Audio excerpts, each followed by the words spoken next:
हमारा चंद्रमा कैसे अस्तित्व में आया, इसके गठन के बारे में कई सिद्धांत हैं। सबसे अधिक मान्य सिद्धांत यह है कि लगभग 4.5 अरब वर्ष पहले पृथ्वी के बनने के तुरंत बाद एक मंगल ग्रह के आकार की वस्तु, जिसे कभी कभी थिया कहा जाता है, पृथ्वी से टकरा गई और इस टक्कर के कारण आसपास बहुत सारा मलबा बिखर गया। थिया हमारे वर्तमान चंद्रमा से बड़ा था। यह पृथ्वी के आकार से लगभग आधा था। यह टकराव लगभग 30 मिनट तक चला और पृथ्वी को हमेशा के लिए परिवर्तित कर दिया और थिया नष्ट हो गई। इस टकराव से बड़ी मात्रा में अन्य वस्तुएं और पृथ्वी के चारों ओर बिखरे हुए टुकड़े वाष्पीकृत हो गए। धीमी गति से चलने वाले अधिकांश मलबे थिया का अंतर्भाग पृथ्वी पर गिरा, जहां वह डूब गया और पृथ्वी के मूल के साथ मिश्रित हो गया। एक सप्ताह के अंदर पृथ्वी पर आ गए।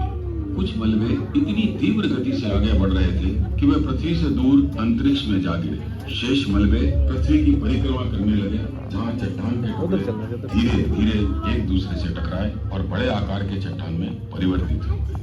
इन बड़े गुच्छों से टकराकर छोटे छोटे टुकड़े चिपक गए। इन सभी छोटे टुकड़ों को बड़ी वस्तुओं के साथ एकत्रित होने की एक प्रक्रिया को अभिवृद्धि कहते हैं। 100 वर्षों से भी कम समय में अपना चंद्रमा बन गया।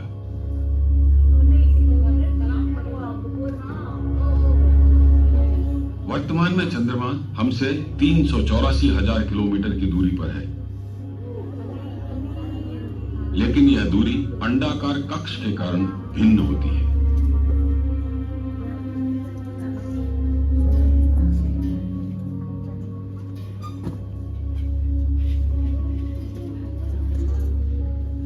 प्राचीन भारतीय खगोलविदों ने करीब 3000 वर्षों से चंद्रमा का अवलोकन किया है। यह आज भी हिंदू कैलेंडर के सभी अनुष्ठानों में एक प्रमुख भूमिका निभाता है। यूनानियों और अन्य सभ्यताओं ने भी चंद्रमा की पूजा की है।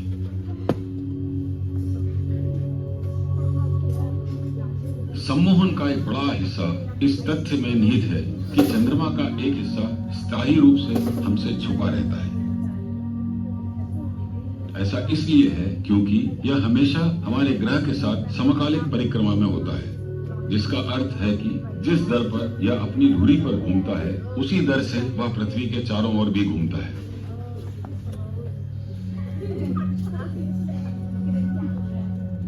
इसका मतलब यह भी है कि हम हमेशा चंद्रमा का एक भाग ही देखते। जड़ता, समुद्र के घाटियों का भूमि के साथ उथला होना और विभिन्न महासागर घाटियों के बीच दोलन और तरंगे, पृथ्वी के महासागरों पर सूर्य के गुरुत्वाकर्षण का प्रभाव चंद्रमा से लगभग आधा है और उनके गुरुत्वाकर्षण की परस्पर क्रिया लघु और उच्च ज्वार भाटा का कारण है।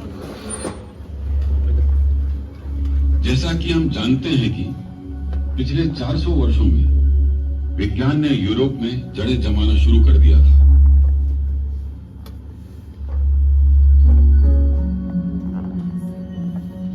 इतालवी खगोल शास्त्री गैलीलियो गैलीली ने चंद्रमा को देखने के लिए नए खोजे गए ऑप्टिकल उपकरण टेलीस्कोप का इस्तेमाल किया था। उन्होंने बड़े बड़े क्रेटरों का अवलोकन किया और उन्हें अपनी अवलोकन पुस्तिका में दर्ज किया।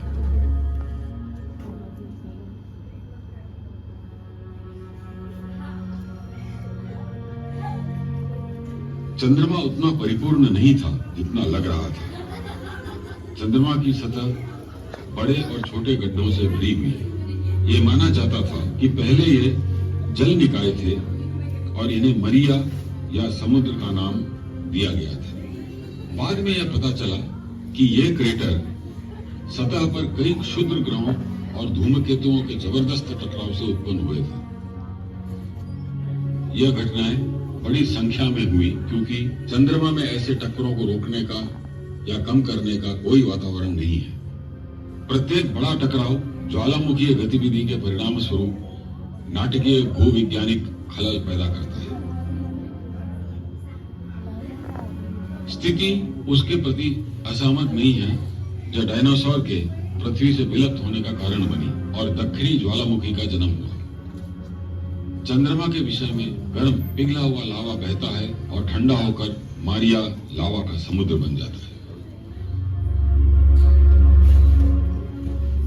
भारत का प्रसिद्ध लोनार क्रेटर क्षुद्र ग्रह के पृथ्वी पर टकराने का एक उत्कृष्ट उदाहरण है।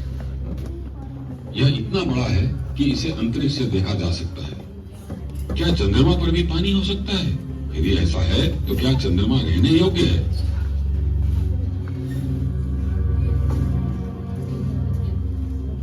चंद्रमा को जीतने के लिए मनुष्य के पास सदैव एक अनबुझी प्यास रही है, इस आशा के साथ कि वह एक दिन बसने योग्य हो सकता है।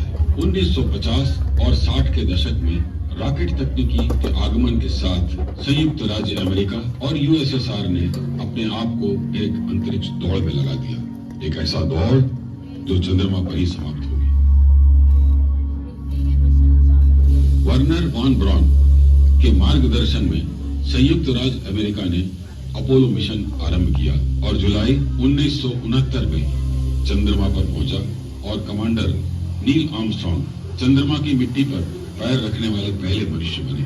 उनके शब्द मनुष्य का लिया एक छोटा कदम मानव जाति के लिए एक विशाल छलांग अब अन्वेषण और खोज की क्रिया का पर्याय बन गया।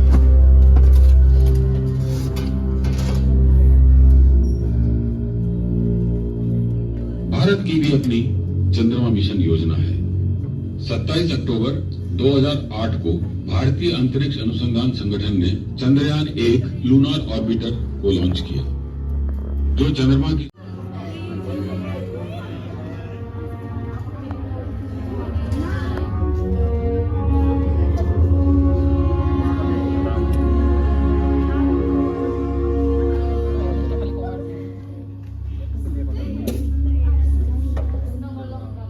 हमारा चंद्रमा कैसे अस्तित्व में आया, इसके गठन के बारे में कई सिद्धांत हैं। सबसे अधिक मान्य सिद्धांत यह है कि लगभग 4.5 अरब वर्ष पहले पृथ्वी के बनने के तुरंत बाद एक मंगल ग्रह के आकार की वस्तु, जिसे कभी कभी थिया कहा जाता है, पृथ्वी से टकरा गई और इस टक्कर के कारण आसपास बहुत सारा मलबा बिखर गया। थिया हमारे वर्तमान चंद्रमा से बड़ा था। यह पृथ्वी के आकार से लगभग आधा था। यह टकराव लगभग 30 मिनट तक चला और पृथ्वी को हमेशा के लिए परिवर्तित कर दिया और थिया नष्ट हो गई। इस टकराव से बड़ी मात्रा में अन्य वस्तुएं और पृथ्वी के चारों ओर बिखरे हुए टुकड़े वाष्पीकृत हो गए। धीमी गति से चलने वाले अधिकांश मलबे थिया का अंतर्भाग पृथ्वी पर गिरा, जहां वह डूब गया और पृथ्वी के मूल के साथ मिश्रित हो गया। एक सप्ताह के अंदर पृथ्वी पर आ गए। कुछ मलबे इतनी तीव्र गति से आगे बढ़ रहे थे कि वे पृथ्वी से दूर अंतरिक्ष में जा गिरे।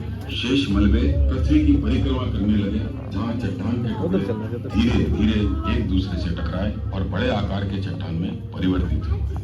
इन बड़े गुच्छों से टकराकर छोटे छोटे टुकड़े चिपक गए। इन सभी छोटे टुकड़ों को बड़ी वस्तुओं के साथ एकत्रित होने की एक प्रक्रिया को अभिवृद्धि कहते हैं। 100 वर्षों से भी कम समय में अपना चंद्रमा बन गया।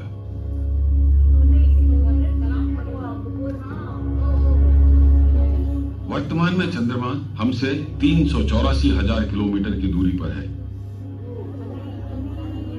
लेकिन यह दूरी अंडाकार कक्ष के कारण भिन्न होती है।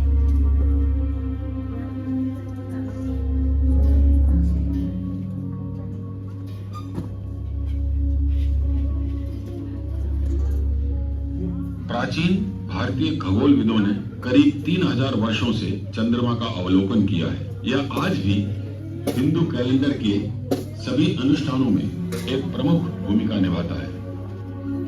यूनानियों और अन्य सभ्यताओं ने भी चंद्रमा की पूजा की है।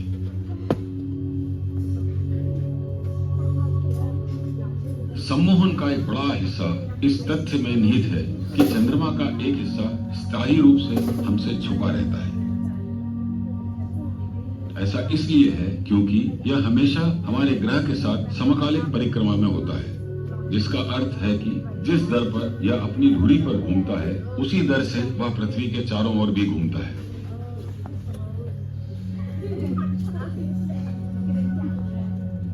इसका मतलब यह भी है कि हम हमेशा चंद्रमा का एक भाग ही देखते हैं।